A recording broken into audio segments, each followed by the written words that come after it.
Hello everybody! We got some fun things going on today, in this video at least.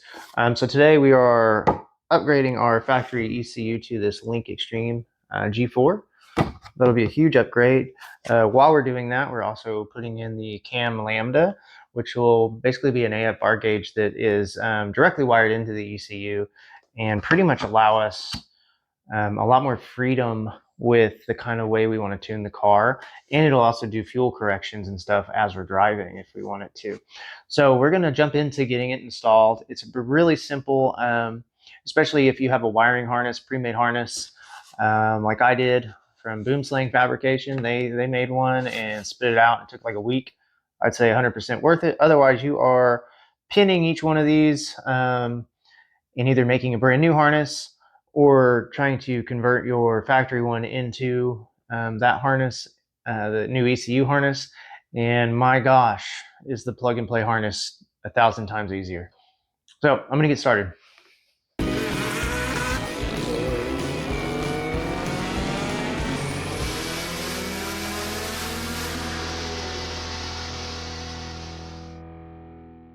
I wanted to make this video because when I first thought about getting a standalone, I was very overwhelmed.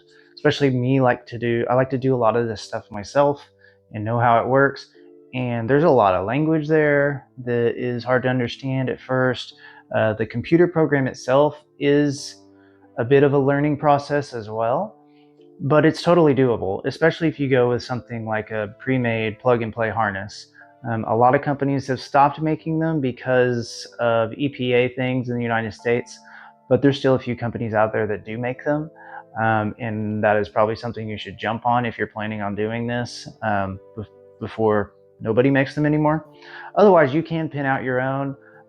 It's just for Subarus, you cannot get the header where the ECU plugs in. You have to kind of make your own, and that's a whole issue anyways. If you're getting that far into it, you just might as well wire your own setup.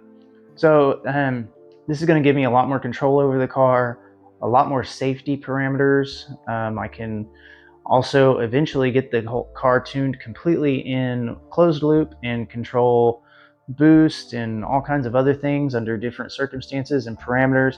It's just how many layers deep do you want to get into it. So thank you all for watching. Please like, subscribe, comment, and if you have any questions or comments or even want to tell me I'm an idiot, leave them below. Thanks. Okay, so this is our factory ECU. We have our plug and play harness right here. This is what's going to plug into our new Link ECU. We've got a couple of leads coming off of this that we've already ran into through the firewall for our various sensors.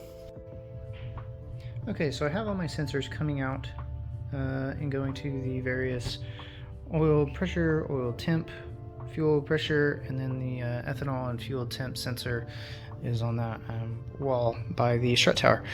So really next, all I have to do is get my my powder coated intake manifold, slap that on, get my turbo back from the fabricator, and my up pipe from ceramic coating, and then I can put this together. But the first thing I'm going to do is uninstall the cob access port that's in the car and plug in the new ECU, and then plug my computer into it and see if I can at least download and start working on a base mount. So this is our oil temp sensor that we're going to be using, and we're going to double check the plug and make sure our wiring harness that we have works with it, but this will just thread right in. Good job. Okay, so here's our oil temp lead with our oil temp sensor, and we're just going to double check and make sure that fits in there nicely, and it does. So we have the right sensor for this situation. Okay, so we've uninstalled our access port tuner. We're just going to unplug these 4 plugs kind of carefully.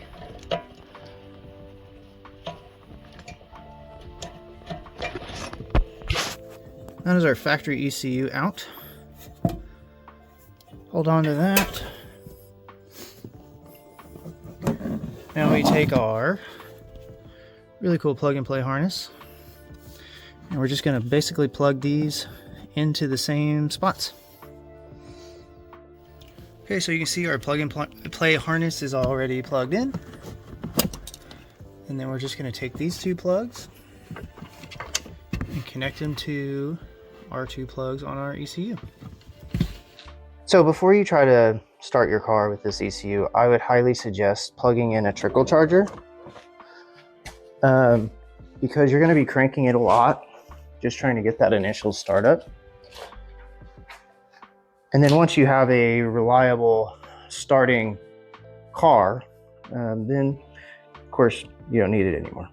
Okay, so I know this looks like a rat's nest for the time being. I've actually yet to fasten in the mounting bracket to the chassis in there, and I've got a few little loose ends like my second fuel pump to wire in before I close this mess up. But we are good to go to actually start driving the car and tuning it, and seeing if we can even get this thing to start. So this little plug is about the most important part.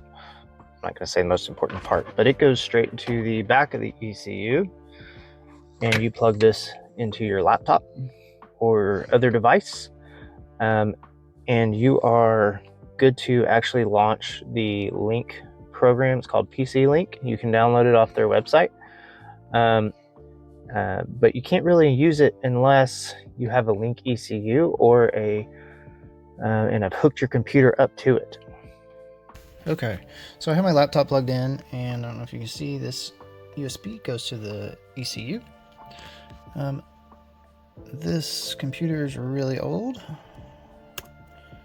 So every ECU sends you this little piece of paper. It has the serial number and the unlock code on the bottom. I would say hold on to this in case you ever need to hook up a different computer to it. You have to have the code, the unlock code, in order to link your computer to the ECU. And you're going to open the Link PC Link software, and then you will take your USB and plug it directly into your laptop, wherever that USB is. Okay, and it'll pop up. I've already made sure this works, so I can't show you the exact, but you hit refresh and your Link ECU should pop up. If it doesn't, you're having some kind of USB driver problems, and you may need to update your drivers for that. And other than that, you're good to go. Okay, so this is kind of what you load into when you're working on this stuff. The first thing you're going to want to do is go to Open. That's my tune here that I've been working on. So you're going to have to go to the Link parent folder, which for me is on the C drive, Link G5, PC Link. Go to Sample Maps. And you have all these sample maps that are pre-made. Now they're not going to be exact. You're still going to have to input a lot of information into them. But this is kind of the basic rundown of all the sample maps they have. You know, obviously I have a Subaru Legacy, so I started with a Subaru and had to kind of change things from there to just get everything going. Kind of the first thing I did was go through our fuel setup and set up our injectors. And this kind of gives you a rundown of how big your injectors are, and then there's an injector dead time table, along with some other table that, yes, of course I want to close it, along with an injector short pulse width adder, and then within that there's also injector testing. That's kind of the first thing you might want to do. Second is kind of making an AFR target table, which just looks like something like this. I don't think I've completed all that. Obviously I'm not going to 51 pounds of boost either. So then our fuel table, which is just your VE table, and this is in the modeled type of tuning. There's also, you can also do a traditional, which I haven't messed with. ignition, you can dwell control table, ignition table, and then it's like ignition right now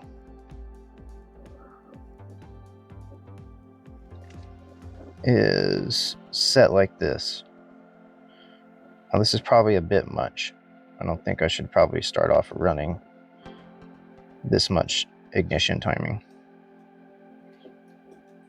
Drop that a degree just for safety, right?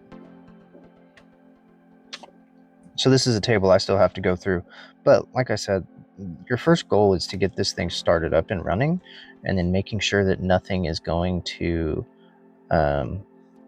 cause you any problems down the road. So, you know, kind of mull through all this. It might be smart to just kind of zero this out, because this is plus 30 degrees at idle. I've already had it running like that, and it seems to do very well. I think I'm going to bring that down a little bit. Sorry, getting distracted. ADD break. And then next you have your engine protection. You can set your RPM limits and any other limits you want. And then you have your triggers, which are your cam and crank sensor, and you can calibrate those. And you might have to play with that calibration just to get that car started initially. And then after that, you're pretty good. E-throttle is kind of a pain. Go to e-throttle setup. It'll pull up this e-throttle mode on, change it to setup mode before you are able to change anything, and then change it back to on when you're done. Here's kind of a view of what mine ended up looking like. Then you have your throttle position sensor. Same kind of deal. You have to turn e-throttle into setup mode to be able to adjust this. And then, that's not what I'm doing. I'm scrolling down. And then, I don't have a second e-throttle. Boost control, you can go in here and you can set what your boost source is set to. Right now I'm in closed loop. I really need to be in open loop for starting the car up the first few times, because you don't want it auto correcting all your stuff. Once you get it dialed in, then by all means go to closed loop. And there's our wastegate trim things, which, like I said, we're not going to run boost or anything. VVT control, if you're ABCS or dual ABCS, you go into here, VVT setup, Subaru ABCS. Looks good. That's easy for me because there's a Subaru preset. There's a lot of presets in there. VVT inlet target. So we're over here, sitting at 10 to start. I don't know if that's good or bad. I haven't done a lot of testing to figure that out. That's a pretty benign table right now. Some of the stuff you're going to have to mess with later as you get more into it. Here's where you can set up your what pins are what, like your AC clutch control, what's the output. You pretty much have to go through every output and select them, except the way you select them isn't by starting with what the output is. It's with starting from the pin on the ECU and then telling, let me think, starting with what the pin controls is really what you do. Start with what the pin controls. So like I said, your VVT, what is controlling those? Like what is controlling the like here. So what is controlling, oh my goodness, like I'm sitting here trying to tell you and I can't even tell you, huh? Inlet bank, sorry. So here we go, cam sensor input, trigger 2. Where's the output? That's what controls the cam sensor, or the cam. Yeah. So there's things like that for pretty much everything. That there's a lot of little settings to go through and set up. Like currently my car does not like to cold start still. I don't know if it's too much fuel or not enough fuel. I've got to spend a lot of time when it's not 9 p.m. and I can make a lot of noise with backfires. and after fires to make sure that it's all set up, because you will probably have some pops and bangs when trying to figure out where your timing is set, getting your enrichment tables figured up. It just, takes some time. Like, I think this is probably too much for this setup. So, like, it didn't quite fire last time. So I'm gonna go over here and change to this one and go like 38. No, 68. Another thing to do is be careful the way that this works, because as soon as you hit a number, most of the time it says equals, but sometimes it wants to add or subtract.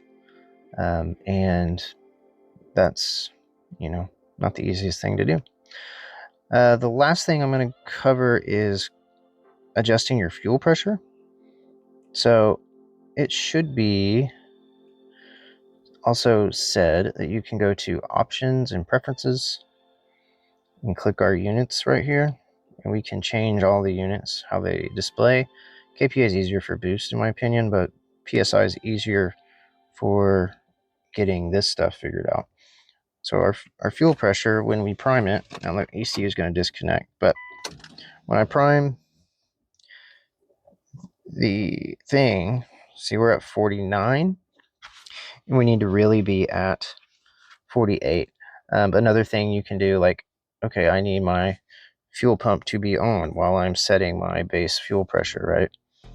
So we can go to fuel pump control. Let me say auxiliary test. I can say on. And so look, we're all the way at 54. So we're running really high on our base fuel pressure. So I need to bring that down to what we're supposed to have, 43.5. So the little things like that. That you have to go through and make sure everything is good. I think I'm actually going to keep my base fuel pressure a little bit higher, because these big injectors are not going to idle pump gas that much. Not that I'm going to run pump gas, but it's good to have it idle. Anyways, this is getting long enough. I think I've shown you kind of the basics. I'm going to go through and actually kind of cover these topics more in depth at some point once I understand them better. But that's about it.